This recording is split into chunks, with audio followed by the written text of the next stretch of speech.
So hello everyone, my name is Gail Alvares and I'm a researcher in the Clinic Kids Autism Research Group at the Telethon Kids Institute here in Perth, Australia.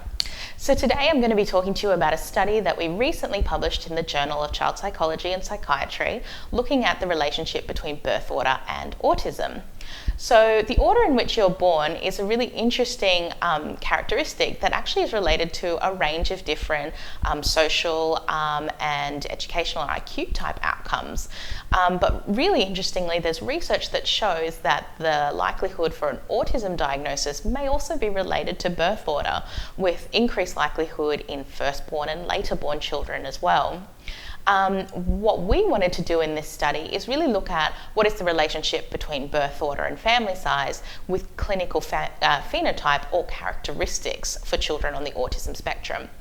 So to do this, we looked at a large sample of children, data taken from the Western Australian Autism Registry. So this is a very large diagnostic registry that's been established here in Western Australia in 1999.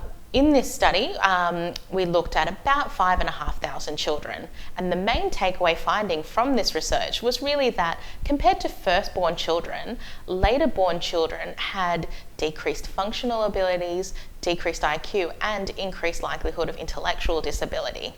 We also found, interestingly, that only children, so children who didn't have siblings at the time of diagnosis, also had decreased functional abilities and decreased IQ relative to firstborn children. So these studies are really interesting. They tell us that a child's family characteristics or birth order may have some relationship to their clinical phenotype or characteristics at the time of autism diagnosis. And the reasons for this might be a little bit complex. So they might be related to sociological differences or environmental differences in that family at the time of that child getting a diagnosis, or it might be related to biological differences during pregnancy in first pregnancies compared to later pregnancies.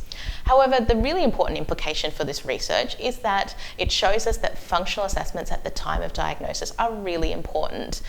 Children's functional abilities can vary really widely when we're doing a diagnosis, and it's really important for us to do those functional assessments so that we can better understand how to provide those supports and those essential daily living communication and socialization skills that can help that child to achieve their full potential.